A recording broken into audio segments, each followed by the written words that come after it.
नमस्कार दोस्तों। हम में से बहुत सारे लोग टेम्परेचर को नापने के लिए सेंटीग्रेड या सेल्सियस दोनों यूनिट्स का इस्तेमाल करते हैं। कभी सेंटीग्रेड बोल देते हैं, कभी सेल्सियस बोल देते हैं और ठीक से जान नहीं पाते हैं कि सेंटीग्रेड क्या है, सेल्सियस क्या है, दोनों एक जैसे हैं कि दोनों में फर्क है। ऐसा कंफ्यूजन बहुत सारे लोगों को होता है, बहुत सारे स्टूडेंट्स को भी रहता है। तो आज के इस वीडियो में हम चर्चा करेंगे कि भाई सेंटीग्रेड क्या है, सेल्सियस क्या है और दोनों एक ही होते हैं कि दोनों अलग-अलग होते हैं। कब हमको सेल्सियस यूज करना चाहिए, कहाँ हम सेंटीग्रेड यूज कर सकते हैं। तो और इसके अलावा टेम्परेचर नापने के और कौन-कौन से यूनिट्स हैं और उनको कन्वर्ट कैसे करते हैं, तो थोड़ा-सा आज चर्चा इस बात पे करेंगे। मैं समझता हूँ कम से कम ये कंफ्यूजन कि सेल्सियस और सेंटीग्रेड में से कौन सा यूज करना है, ये तो इस वीडियो के बाद खत्म हो ही जाएगा। तो चलो शुरू करते हैं आज का वीडियो। तो दोस्तों, डिग्री सेल्सियस और डिग्री सेंटीग्रेड को लोग इंटरचेंजेबली यूज करते हैं। कहीं पे डिग्री सेल्सियस यूज कर देते हैं और कभी भी डिग्री सेंटीग्रेड यूज कर देते हैं। तो एक कंफ्यूजन परसिस्ट करता है कि भाई हमको सेंटीग्रेड बोलना चाहिए कि सेल्सियस बोलना चाहिए। और इसके अलावा जो दूसरे यूनिट्स हैं जो टेम्परेचर मेजरमेंट के लिए यूज करते हैं, वो भी थोड़ा सा देखने समझने की जरूरत है। तो पहले चर्चा करते हैं कि कंफ्यूजन हो क्यों रहा है। तो कंफ्यूजन के लिए जो सवाल आते हैं वो ये है कि क्या सेंटीग्रेड और सेल्सियस सेम है। इसका आंसर हमारे पास नहीं है कि सेंटीग्रेड और सेल्सियस सेम होते हैं कि नहीं होते हैं।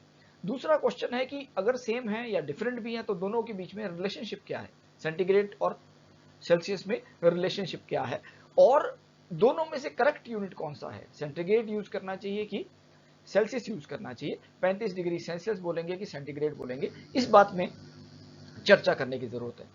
तो जेनेसिस जहां से शुरुआत होती है वो आंद्रे सेल्सियस एक स्वीडिश एस्ट्रोनॉमर थे और फिजिसिस्ट और बहुत बड़े मैथमेटिशियन भी थे।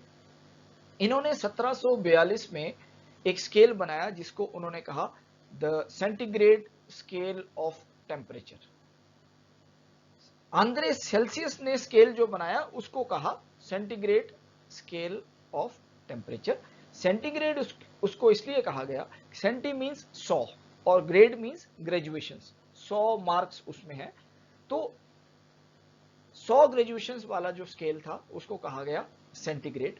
मजे की बात यह है कि वो स्केल जो था उसमें 100 डिग्री पे पानी फ्रीज करता था और 0 डिग्री पे पानी बॉयल करता था। 0 डिग्री सेंटीग्रेड पानी उबलना शुरू हो जाएगा और 100 डिग्री सेंटीग्रेड पानी फ्रीज कर जाएगा। ये आज के स्केल के हिसाब से अपोजिट था। आज के स्केल के हिसाब से जो original centigrade scale Andre Celsius ने दिया था वो उल्टा था। अब इसमें बदलाव कैसे होता है। 1744 में आंद्रे सेल्सियस एक्सपायर हो जाते हैं ट्यूबरकुलोसिस की वजह से। 1742 में उन्होंने स्केल दिया और रॉयल सोसाइटी ऑफ साइंसेज में पेपर प्रेजेंट किया। 1744 में वो एक्सपायर हो जाते हैं और 1745 में एक स्वीडिश बॉटनिस्ट थे बहुत बड़े, कार्ल लिनियस, आपने नाम सुना होगा। इन्होंने कहा कि भाई ये तो थोड़ा सा गलत हो रहा है कि कम टेम्परेचर पे, जहाँ पे हीट ज़्यादा है वहाँ पे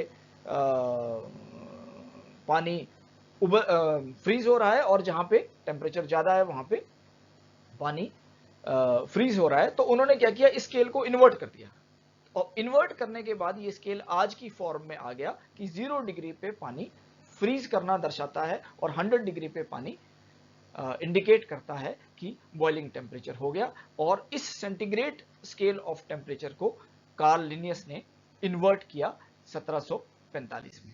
उसके बाद ये स्केल निरंतर यूज होता रहा, लेकिन कुछ फ्रेंच और स्पेनिश लैंग्वेजेस के साथ इसका कुछ कंफ्यूजन एग्जिस्ट करता रहा। वो कंफ्यूजन ये था कि फ्रेंच और स्पेनिश में सेंटीग्रेड, वो एंगल की मेजरमेंट के लिए भी सेंटीग्रेड वर्ड का यूज करते थे। एक ग्रेडियन जो है 100 यूनिट्स उसमें रहते हैं, 100 डिग्रीज उसमें रहती हैं, तो 100 ग्रेडियन को भी उन्होंने, और जो सेंटीग्रेड था उसको 100th ऑफ ए ग्रेडियन की तरह यूज किया। तो स्वीडिश और फ्रेंच लैंग्वेजेस में इसको एंगल के मेजरमेंट के साथ कंफ्यूज किया जाता रहा। इस कंफ्यूजन को खत्म करने के लिए सेंटीसिमल डिग्री का नोमेनक्लेचर किया गया कि भाई चलो टेम्परेचर नापने के लिए सेंटीसिमल डिग्री एक नया नोमेनक्लेचर दे दिया गया। लेकिन इसके बावजूद भी सेंटीग्रेड के साथ जो कंफ्यूजन है, वो कन्फ्लिक्ट है, वो परसिस्ट करता गया। और इस सब कंफ्यूजन को दूर करने के लिए, एक यूनिफॉर्मिटी लाने के लिए 1948 में 9th meeting of general conference of weights and measures में ये निर्धारित किया गया और फॉर्मली ऑफिशियली इस स्केल को, सेल्सियस स्केल को अडॉप्ट कर लिया गया। और जो इन्वर्टेड सेंटीग्रेड स्केल था जो कार्ल लिनियस ने इन्वर्ट करके बनाया था, तो उसी स्केल को finally in recognition to the contributions of Andre Celsius, इसको कहा गया कि from now onwards this scale will be called as degree Celsius for measurement of temperature. Temperature के लिए डिग्री सेल्सियस की तरह उस सेंटीग्रेड स्केल को ही अडॉप्ट कर लिया गया। यानी कि कुल मिला के कहें कि इन्वर्टेड सेंटीग्रेड स्केल जो था, ओरिजिनल सेंटीग्रेड स्केल तो नहीं है वैसा जैसा आज का स्केल है, लेकिन इन्वर्टेड सेंटीग्रेड स्केल है, वो आज के डिग्री सेल्सियस के स्केल के जैसा है, जो कि फाइनली 1948 में अडॉप्ट किया गया। इसके बाद इसको कहा गया कि पूरे वर्ल्ड में जो भी साइंटिफिक डॉक्यूमेंटेशन, साइंटिफिक वर्क होगा, उसको डिग्री सेल्सियस में ही किया जाएगा। और कहीं कहीं पे इंग्लिश स्पीकिंग कंट्रीज में, जहां पे अंग्रेजी भाषी देश थे, वहां पे सेंटीग्रेड का इस्तेमाल होता रहा और आज भी कुछ देशों में होता है। ऑस्ट्रेलिया ने 1 सितंबर 1972 को कहा ऑफिशियली कि आज के बाद हमारा जो वेदर फोरकास्टिंग डेटा है वो हम सेल्सियस में रिपोर्ट करेंगे, सेल्सियस में ही रिकॉर्ड करेंगे। ठीक उसी प्रकार से बीबीसी ने 1985 में कहा कि वेदर फोरकास्टिंग का जो डेटा है, जो बीबीसी से पब्लिश होता था, डॉक्यूमेंट होता था, वो भी डिग्री सेल्सियस में होने लगा। तो इस प्रकार से यूनिट फॉर्मलाइज हो गया। लेकिन उसके बावजूद भी कुछ कंट्रीज, कुछ देश ऐसे हैं आज भी जो एग्जिस्ट करते हैं, जहां पे अभी भी ऑफिशियली सेंटीग्रेड बोला जाता है। और इसके साथ साथ अगर हम फ़ारेनहाइट की बात करते हैं तो अमेरिकन कॉन्टिनेंट में कुछ कंट्रीज हैं, यूनाइटेड स्टेट्स है, Guam, Liberia, Palau, Puerto Rico, US Virgin Islands, तो इस प्रकार के कुछ कंट्रीज हैं जहां पे फ़ारेनहाइट को ही ऑफिशियली टेम्परेचर स्केल की तरह देखा जाता है, इस्तेमाल किया जाता है। इसके अलावा कुछ कंट्रीज ऐसी हैं जहां पे फ़ारेनहाइट और सेल्सियस दोनों को किया जाता है। सो एंगुला, बहामास आइलैंड्स, सो बेलीज, इस टाइप से कुछ कंट्रीज, कुछ देश, कुछ टेरिटरीज ऐसी हैं, अमेरिकन टेरिटरीज हैं ये भी, जहां पे फ़ारेनहाइट और सेल्सियस दोनों को ही यूज किया जाता है। तो अब थोड़ा सा ये देख लेते हैं कि दोनों में रिलेशनशिप क्या है। अगर हम लोग देखते हैं कि इसके अलावा, सेंटीग्रेड, सेल्सियस के अलावा दूसरे स्केल्स कौन से हैं, तो आप में से बहुत सारे लोगों ने कहीं ना कहीं किसी लेवल में पढ़ा होगा कि फ़ारेनहाइट, केल्विन भी दूसरे स्केल्स हैं जिसमें कि टेम्परेचर को नापा जा सकता है। और रैंकिन एक और स्केल है जो कि कम ही लोगों को पता होगा, इसको भी हम लोग टेम्परेचर मेजरमेंट के लिए यूज कर सकते हैं। सो फ़ारेनहाइट का अगर एग्जांपल लें तो जो हम घरों में थर्मोमीटर यूज करते हैं बुखार नापने के लिए, वो फ़ारेनहाइट में देता है टेम्परेचर, वो फ़ारेनहाइट में टेम्परेचर देता है। और अगर आप देखेंगे कि हमारा जो बॉडी टेम्परेचर है, बॉडी टेम्परेचर 98.6 फ़ारेनहाइट दिखाता है नॉर्मल आदमी का। तो अगर उसको हम सेल्सियस में कन्वर्ट करते हैं तो वो 37 डिग्री सेल्सियस के बराबर आता है, और फ़ारेनहाइट में वो 98.6 फ़ारेनहाइट नॉर्मल रहता है। केल्विन में कन्वर्ट करेंगे तो 310 आता है, और रैंकिन स्केल में करेंगे तो 558 डिग्री रैंकिन के बराबर ये होता है। कन्वर्ट कैसे करते हैं, ये फॉर्मूले मैंने इसमें दिए हैं, मैं अपने डिस्क्रिप्शन में भी दे दूंगा, और कहीं से भी आप किताबों से कहीं से भी ये फॉर्मूले को देख सकते हैं कि किस टाइप से सेल्सियस को फ़ारेनहाइट में कन्वर्ट किया जा सकता है, सेल्सियस को केल्विन में किया जा सकता है, या सेल्सियस को रैंकिन में भी किया जा सकता है। आजकल तो मोबाइल में ऐप्स भी आ रहे हैं जो इन सब प्रकार के कन्वर्जन्स को कर सकते हैं। लेकिन इसमें कुछ इंटरेस्टिंग चीजें हैं जो देखने वाली हैं कि एब्सोल्यूट जीरो कहा गया जहां पे 0 केल्विन था या 0 रैंकिन था। 0 डिग्री पे केल्विन और रैंकिन स्केल्स बराबर होते हैं, और इस टेम्परेचर पे 0 डिग्री केल्विन पे, जो कि एब्सोल्यूट जीरो कहलाता है, सेल्सियस -273 होता है और फ़ारेनहाइट -459 डिग्री फ़ारेनहाइट होता है। तो माइनस में स्केल्स चले जाते हैं सेल्सियस और फ़ारेनहाइट के 0 केल्विन पे।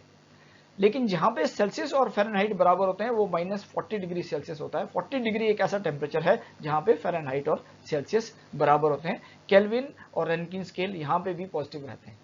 Boiling temperature of water is around 100 degree Celsius 99.98, और फ़ारेनहाइट में 212 इसको कहा जाता है, 211.97।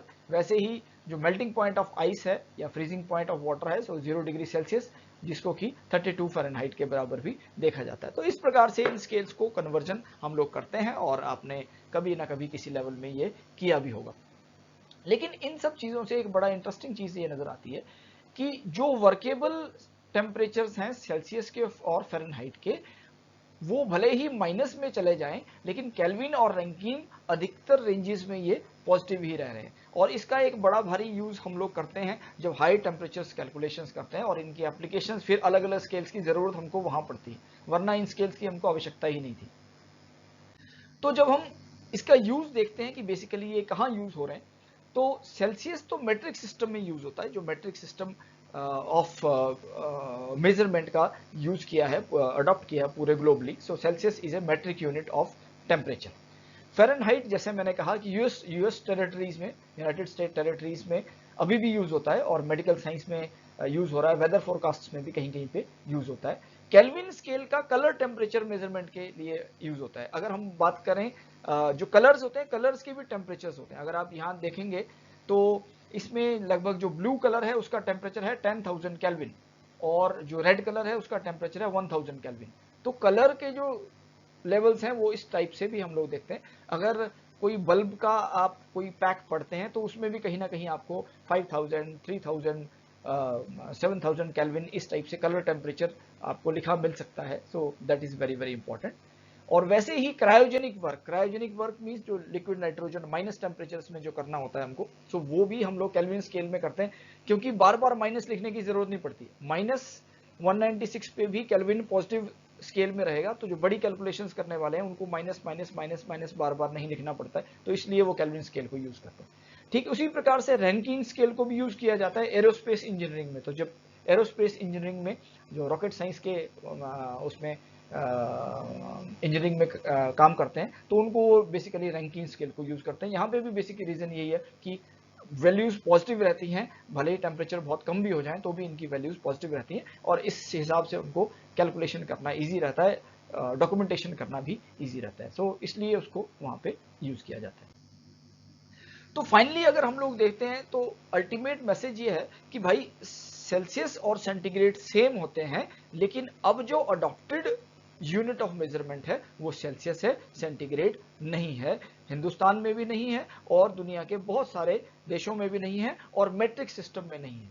तो इसलिए हमको यूज करना चाहिए डिग्री सेल्सियस, क्योंकि ग्लोबली जो एक्सेप्टेड है वो डिग्री सेल्सियस ही है, डिग्री सेंटीग्रेड नहीं है। तो मैं समझता हूं कि बेसिक डिफरेंस सेंटीग्रेड और सेल्सियस में आपको पता लगा होगा, और आज के बाद मैं समझता हूं आप ये शायद मिस्टेक नहीं करेंगे कि सेंटीग्रेड में बोलेंगे। सो टेम्परेचर मेजरमेंट के लिए हमको डिग्री सेल्सियस ही बोलना चाहिए। तो आज का वीडियो यहीं पे क्लोज करते हैं, और इसी प्रकार के कुछ इंटरेस्टिंग क्वेश्चंस, कंफ्यूजिंग टर्मिनोलॉजीज आप कमेंट्स में मुझे शेयर कर सकते हैं, और हम कोशिश करेंगे कि आपके कंफ्यूजन्स को भी दूर करें और इस प्रकार के इंटरेस्टिंग वीडियोस आपके लिए लाते रहें। Thank you very much. Good bye for now. नमस्कार।